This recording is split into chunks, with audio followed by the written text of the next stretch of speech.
Bonjour chers étudiants, je vous présente le corrigé de l'examen de l'année 2021-2022, session de rattrapage pour le module contrôle de gestion du 5e semestre. La première partie concerne la gestion budgétaire. Donc vous avez l'entreprise ABC à réaliser les achats hors taxes suivants en kilogrammes. 50 000 en janvier, 40 000 en février et 80 000 en mars. Sachant que l'entreprise paye à ses fournisseurs 30% au comptant et le reste au mois suivant, quel est le montant des achats décaissés TTC en mars 2022? Est-ce que c'est 62 400, 68 000, 81 000 ou bien autre réponse? Donc pour répondre à cette question, il faut bien lire les données. Donc vous avez l'entreprise paye à ses fournisseurs 30% au comptant. Et paye les décaissements, on cherche les décaissements TTC. Donc il paye 30% au comptant. Donc ce que nous cherchons c'est mars. Donc mars c'est 80 000 et qui va être reproduit avec les, donc on vient de dire avec les 30%. Plus le mois précédent, donc 70 000 qui reste pour le mois de février, vont être décaissés le mois suivant qui est le mois de mars. Donc 40 000 fois 70%. Je multiplie par 1,2 pour retrouver le montant TTC, sachant que la TVA, nous avons conclu, à part, elle est de taux de 20%, le taux normal. Donc ce qui va nous donner la bonne réponse, c'est 62 400. L'entreprise ABC a réalisé les quantités vendues suivantes en unités 80 000 en 2019, 72 000 en 2020 et 67 000 en 2021. Quel est le chiffre d'affaires prévu en 2022 en volume, c'est-à-dire les quantités toujours, sachant que le prix du vente hors taxe est de 30 dirhams en utilisant la méthode des moindres carrés ordinaires. Donc, je procède par le calcul du tableau qui est relatif à cette méthode. Donc je pose devant moi les données. Donc j'ai pris pour les années l'ordre des années 1, 2, 3 et ça fait un total de 6. Pour l'ordre des 80 000 en première année et 72 000 dans la deuxième année et 65 000 dans la troisième année, ce qui fait un total de 219 000. Donc, je fais la multiplication de xi fois yi, ça me donne les résultats suivants, et xi au carré pour les calculs de la formule. Donc, je calcule la moyenne, c'est 6 sur 3 observations, donc ça me donne 2. Y bar, c'est la somme, c'est 219 000 sur 3, ça me donne 73 000. Et enfin, le A, qui est sigma xi yi moins n x bar y bar, sur sigma xi au carré moins n x bar au carré. Donc je fais mes calculs, je trouve qu'elle est égale à moins 6500. C'est logique parce que tout simplement il y a une diminution de chiffre d'affaires durant les 3 années. Donc aux prévisions, la 4e année il sera également inférieur à ce montant de 67 000. Donc voilà, le B je l'ai trouvé. C'est 86 000 en mettant la formule y bar moins ax bar 73 000 moins avec le moins de 6 500 fois 2, donc ça me donne 86 000. Donc je pose l'équation de la droite d'ajustement linéaire qui est y est égal à moins 6 500 x plus 86 000. Je remplace le x par 4, c'est la prévision prévue en 2022. Donc, elle est égale à 60 000 et elle est en volume. Et ce qui est demandé ici, c'est également en volume. Et les données sont ici également en termes de volume. Donc, je n'ai pas besoin d'utiliser les 30 dirhams de prix. Donc, par conséquent, la bonne réponse est 60 000. Je passe maintenant à la question 3 qui est relative un cas de budget d'investissement. Donc, pour développer son activité, l'entreprise ABC veut programmer au niveau de son budget d'investissement pour l'année 2022, l'acquisition d'un nouvel équipement dont les caractéristiques sont les suivantes. 800 000 dirhams hors taxe, 120 000 dirhams pour les frais d'installation, augmentation du BFR de 80 000 et une durée d'exploitation de 5 ans. Le mode d'amortissement est linéaire et le résultat avant impôt c'est 550 000 dirhams avec une charge variable de 30%. Et voilà, par rapport au chiffre d'affaires.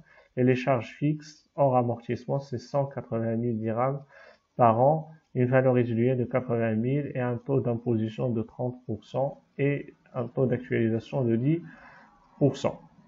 Donc, ce que j'ai ici, c'est le résultat avant impôt. Donc, je n'ai pas besoin des charges variables complètement. Et par conséquent, je vais utiliser les autres informations dont j'aurai besoin.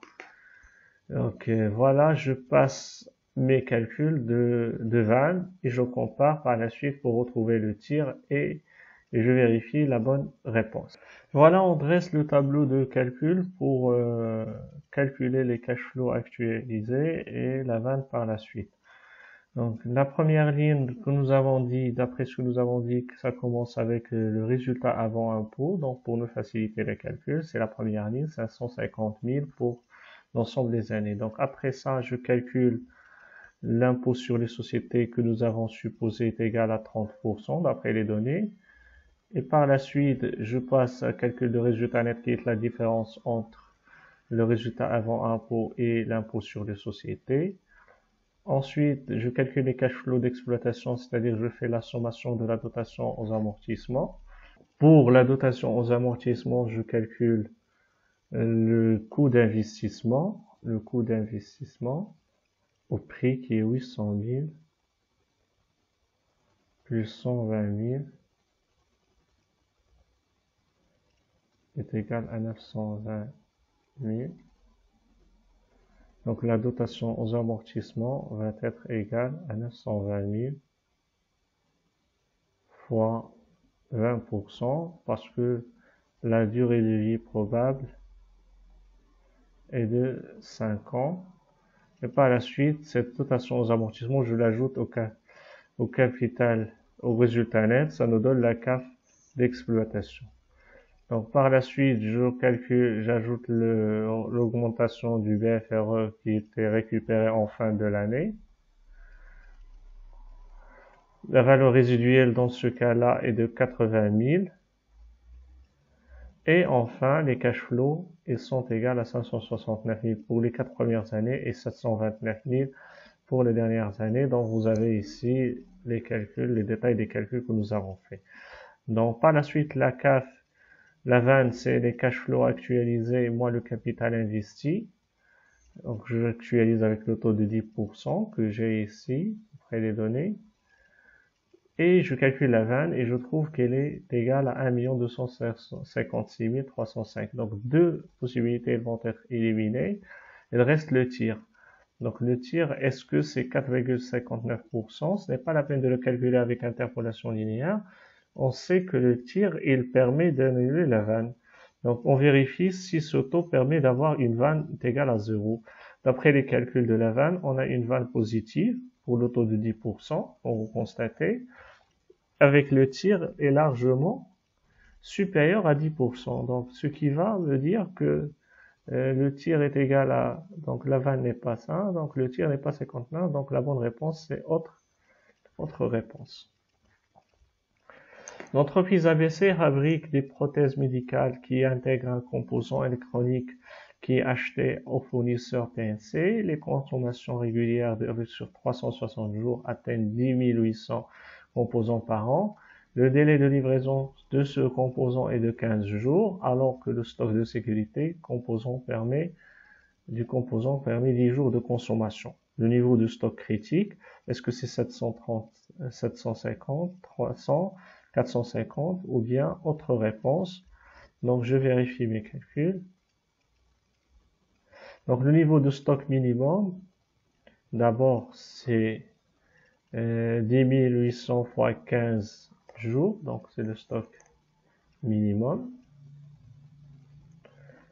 Ça donne 450, donc ce n'est pas la bonne réponse. Le niveau de stock de sécurité, est égal à 300, donc plus n'est pas 300. Et par conséquent, le stock critique, c'est la somme des deux, ce qui va nous donner 750, qui est la bonne réponse. La deuxième partie maintenant, c'est celle relative aux coûts préétablis et l'analyse des écarts. Donc vous avez un exercice, une entreprise fabrique normalement 4500 unités d'un produit P dont le coût unitaire est composé des éléments suivants: matière première 2 kg au prix de 40 dirhams le kilogramme, émodé 4 heures au taux horaire de 20 dirhams l'heure, et charge indirecte, centre de production 3 unités d'œuvre au coût unitaire de l'unité de 60 dirhams, dont 20 représentent le coût fixe. Donc ici, on a noté que les questions sont indépendantes. Si la production réelle est de 5000 unités, le budget préétabli de la matière première serait 400 000 dirhams, 10 000 kg, 400 000 kg, ou bien autre réponse. Donc ici, je dois chercher le budget réétabli. Donc le budget préétabli des matières premières, c'est 2 fois 40 fois, parce que il est préétabli, il est calculé sur la base des quantités réelles, de la production réelle. Donc, ce que nous avons déjà dit. Donc, ce n'est pas les données normales, mais sur la production réelle, après les coûts unitaires qui sont normaux. Ça nous donne 400 000, donc qui est la bonne réponse. Donc, je dois cocher 400 000. Donc, si l'entreprise utilise 21 600 heures de main-d'œuvre directe pour produire 4800 unités avec un taux horaire inchangé, l'écart sur temps, ou bien sur volume, ou bien sur quantité, sera défavorable de 48 000, favorable de 48 000, neutre, ou bien autre réponse. Donc vous avez l'écart sur quantité ou sur volume, c'est la quantité réelle moins la quantité préétablie. Donc la quantité réelle, c'est 21 600, c'est ça, réel. La quantité préétablie, je dois la chercher, et le coût préétabli, c'est 20 dirhams l'heure. Donc voilà, je peux faire la règle de 3 ou je peux calculer directement du moment où j'ai les données unitaires. Donc pour 4500 unités, j'utilise 4 fois 4500, ça nous donne 18 000. Et pour produire 48 000 unités, 4800 unités, je dois chercher la quantité préétablie qui est 18 000 fois 4800 sur 4500, ou bien je procède directement par multiplier 4 fois 4500, ça nous donne 19 200. Je fais la différence, je place les éléments et par la suite je multiplie par le coût préétabli qui est 20, ça nous donne 48 000 qui est un écart défavorable. Si l'activité maintenant réelle du centre production de 14 000 unités pour une production de 5 000 unités, l'écart sur charge fixe est favorable de 10 000 dirhams, l'écart sur budget est neutre, l'écart sur rendement est défavorable de 60 000, ou bien autre réponse. Donc ici, je vais vérifier pour l'écart sur charge fixe, comme on a noté ici ça pour la session normale. Si j'ai l'écart sur charge fixe, je précise d'abord. Donc le coût fixe, c'est 3 fois 20 fois 4500. Donc puisque le fixe, donc il est valable pour l'unitaire réel et l'unitaire préétabli. Donc c'est donne 270 000. Le coût fixe unitaire réel, c'est 270 000 sur 14 000, la quantité ou bien le volume réel. Et par la suite, le préétabli, c'est 3 fois 4500. Donc c'est 3 unités fois 4500 qui va nous donner 13 500. Donc ce qui va je place mes données dans l'écart sur coût fixe et je multiplie par 14 000 qui est le volume réel, le nombre des unités d'heure. Donc ça nous donne moins 10 000 qui est un écart favorable de moins 10 000. Donc voilà un écart favorable de 10 000. Voilà la bonne réponse. Si maintenant l'écart sur prix pour la matière première est neutre, donc est-ce que la production réelle est égale à la production normale? Est-ce que l'écart global sur matière première est favorable si l'écart quantité des matières premières est défavorable. L'écart global sur matières premières est défavorable si l'écart sur quantité des matières premières est favorable. Donc là, je vais analyser. Donc tout simplement, c'est une question très simple. L'écart sur prix ou bien l'écart sur coût, c'est le coût ou le prix réel moins le coût ou le prix préétabli pour la quantité réelle. Pour que cela soit neutre, il doit être égal à 0. Et par conséquent, le coût réel unitaire, ou bien le prix unitaire réel est égal au prix préétabli, chose qui ne fait pas vérifier. Donc la bonne réponse est autre réponse. Le coût unitaire standard du produit P, est-ce que c'est 340, 220, 280 ou bien 120? Donc je calcule tout simplement les données. Donc j'ai 2 fois 40 pour une seule unité et 4 fois 20 pour la main d'œuvre directe parce que c'est pour une seule unité et 3 fois 60 pour ce qui va me donner 340. Faites attention ici, les 20, il englobe les 60. Donc 60, il est déjà inclus déjà les 20 dans le calcul des 60, ce qui est la bonne réponse est 340 et je vous remercie.